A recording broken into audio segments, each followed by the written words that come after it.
Hey everyone, welcome back to the channel. In this video, we are diving into one of the most exciting features added to Power BI, which is Copilot. If you have ever felt building reports or writing DAX formulas takes too long, you are going to love this. Copilot uses AI to help you analyze the data, create visuals, and even write the DAX measures, all just by typing what you want in plain English. In this video, I will walk you through everything step by step from setting up a fabric capacity, creating a workspace in your Power BI service, and then showing a live demo inside Power BI Desktop where we'll see Copilot in action. So let's try to understand what exactly Copilot is. Think of Copilot as your AI assistant inside Power BI. It is powered by Microsoft Fabric and Azure OpenAI, which helps you do things faster, like building reports or generating visuals or summarizing insights without manually writing DAX or dragging fields around.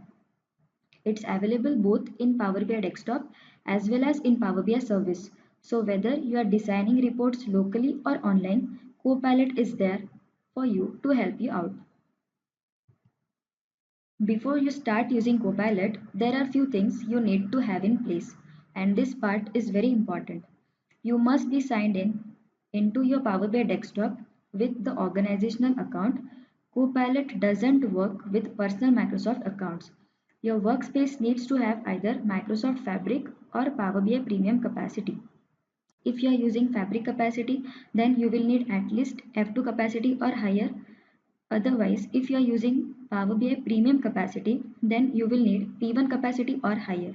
Copilot is not at all supported on free or premium per user licenses. So make sure your workspace meets these conditions. Now let us look at what are the steps to enable Copilot in Power BI. You should have an organizational account. It can be either work account or a school account. Then you have to sign in into Power BI Desktop also, in Power BI Service also, and to app.fabric.microsoft.com, this website as well, with the same account that you have created. After that, you have to create the Fabric capacity and resource group in your Azure portal with the same account. Then you have to create a workspace which is having the same assigned capacity that you have currently created in your Azure portal. In Power BI service, you have to create workspace. After that, you have to enable Copilot in your Power BI service by going to admin portal.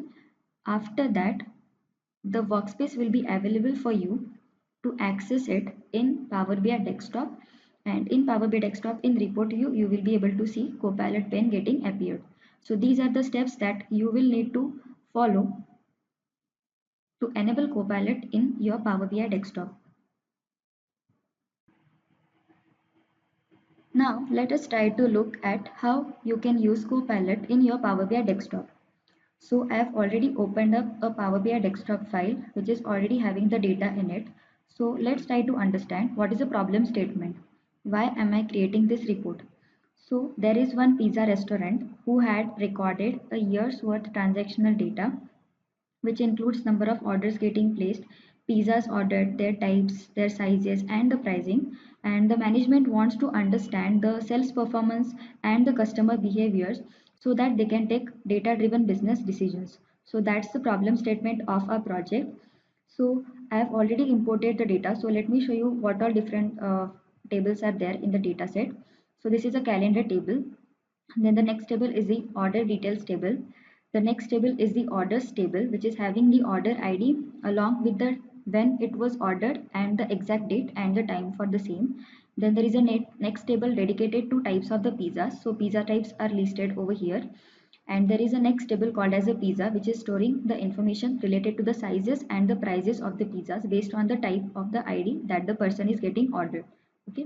So this type of data is already I'm having with me, and my data is scattered across different tables. So I've already created the data model for the same. So this is what the data model looks like. All the fields are valid, connected to each other correctly. Now let us try to create a fabric capacity and the resource group in Azure portal. So in my Power BI desktop also I have logged in with the same account, and with the same account only I have logged in to service and as well as in the Azure portal. So first of all we have to create a fabric capacity. So how you will be able to create fabric capacity is you just have to log in or sign up with the same account in your Azure portal. Then in the home tab or in the search bar you have to search for the fabric. You have to click on that. After that you have to create one fabric capacity, so you just have to click on the create button. Then you will be able to see this type of interface where it will ask you to create a resource group. If you are already created the resource group, then you can use it. Currently I don't have any, so I'm going to create a new resource group. So I'm going to give it a name as a fabric resource group. So this is the name of my resource group and I'm going to click on OK. After that I'm going to give name to my fabric capacity. So I'm going to give name to this fabric capacity as FC1. This is the capacity name. Then I'm going to select the size of the capacity. So you can see as the capacity units increases, the cost estimated also increases. So I'm going to select the F2 capacity. I'm going to click on the select now, and next I'm going to click on review and create.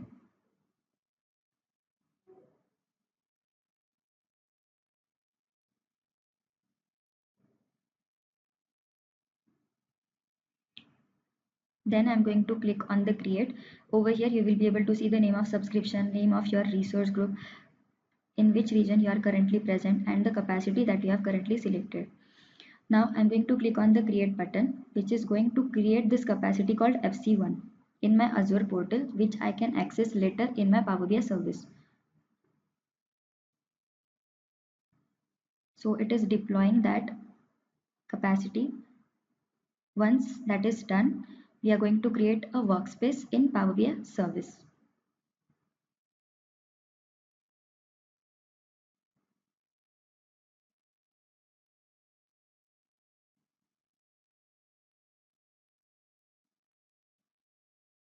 Okay, so the deployment is now complete. Now I will be able to assign the capacity, fabric capacity to my workspace. Okay, so I'm going to create a new workspace, and as I've already told you that we are going to analyze the pizza cells, so I'm going to create a dedicated workspace for the same.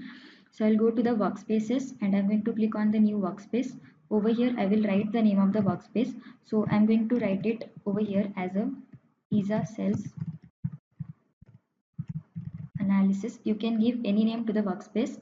It will try to check if this name is available in this given account or not. If it is not available, you'll have to pass it some other name. Then the main important part that you guys have to keep in mind is you have to expand on this advanced section where you have to select this option called fabric capacity. Currently I will have to refresh this particular page so that that option will be getting enabled. So I'm going to copy the name, then I'm going to refresh this page. Then let's try to create workspace again. So new workspace, then I will paste the name of that workspace again over here. In advanced section, I'm going to select this option. Now this option got enabled. Now it has selected this capacity because I've already created that capacity right now, which is name is FC1 and then it is present in this region. So now I'm going to click on apply, which is going to create a workspace which is having the fabric capacity in it of F2 SKU, that is stock keeping units. Now the workspace is ready.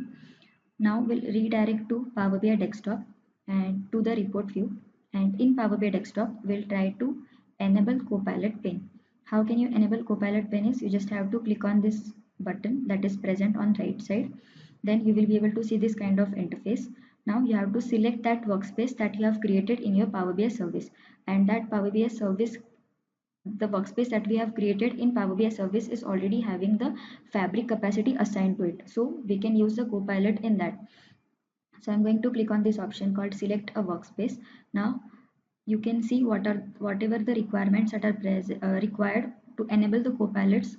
You can click on this hyperlink and you will be redirected to that Microsoft official documentation where you will be able to understand what are the requirements to use the copilot in your Power BI desktop. So I've already created the workspace, so I'm going to select on that, and once that is done I will be clicking on OK. Now you will be able to see the Copilot pen is now enabled for me, and now based on whatever the data that I'm having with me, I can ask questions related to my data in the plain English. Those are called as a prompts to this Copilot. Now what I can do is I'm going to publish this report into Power BI service, and then we'll use the Copilot to create the reports. So I'm going to publish this report onto Power BI service. This is the workspace that we have created. Now let me click on the select, which will publish this to Power BI service.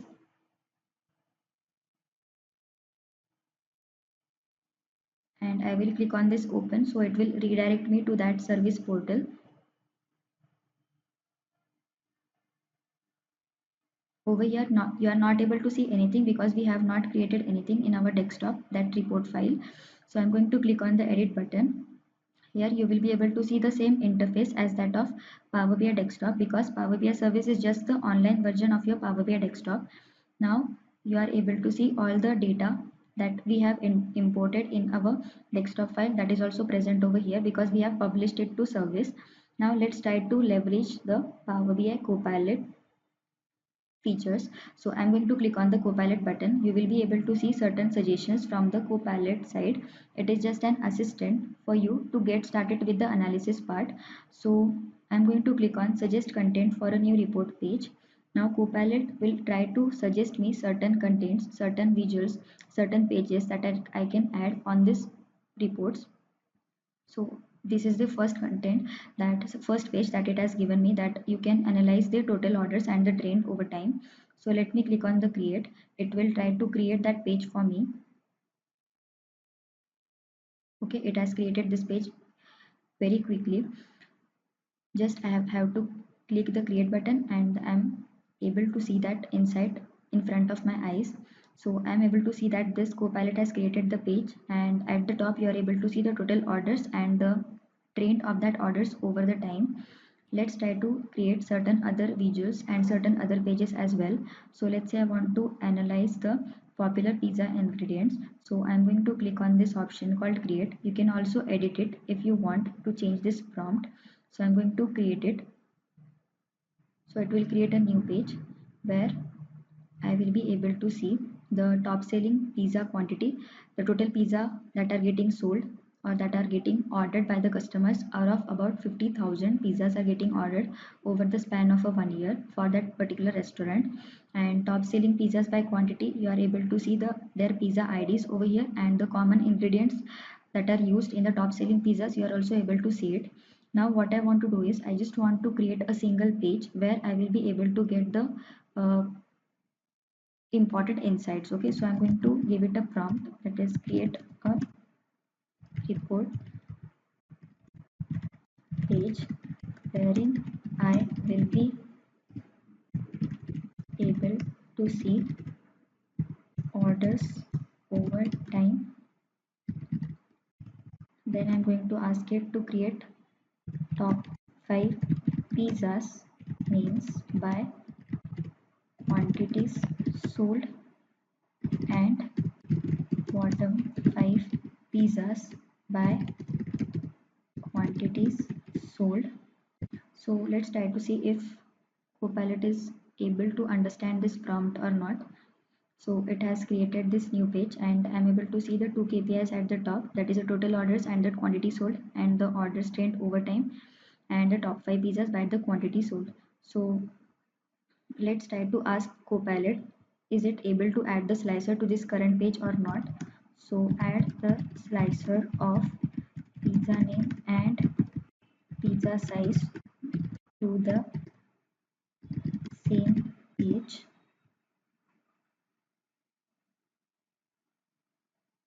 Okay, so if you can see, it has added the slicer. So let me click on the pizza size called medium, and you are able to see the visuals getting changed for the selected visual, for the selected slicers.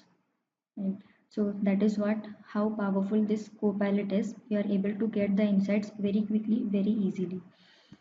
The next thing that I'm going to ask Copilot is suggest content for new report pages. So let's try to see what Copilot is suggesting me. So it has suggested me this different suggestions, like you can see the monthly breakdown, you can see the sales by pizza category. So if I want to see the sales by pizza category, let me click on the create. Let's try to see the sales by the pizza category. So you are able to see the sales by the pizza category. So that it is obvious that the classic category of the pizza is most popular among the customers because of certain reasons. And then at the bottom you will be able to see its distribution by the pizza category. So all in all, Copilot is smart enough to create the visuals on its own, but I will recommend you to not to rely on this Copilot completely, because it might take some mistakes. Okay, it might do certain mistakes. So that's why I would suggest you not to completely rely on Copilot, but it is easy for you to get started with the analysis part. Okay, and that's how is it easy to use the Copilot in your Power BI desktop also, and in Power BI service also. You can use this Copilot in Power BI desktop as well. I have demonstrated you how you can use it in service. You will be able to get the same interface in the desktop as well. Make sure you are deleting your fabric capacity and the resource group from the Azure portal once you are done. Okay. When you are using Copilot, guys, you are consuming certain resources. If you are not deleting the fabric capacity or the resource group, you may incur charges on top of your account. This Copilot is really a game changer for analysts, business users, and anyone who want to speed up their report creation. If you have learned something new, stick around for more. Thanks for watching till here, and I will see you in the next video.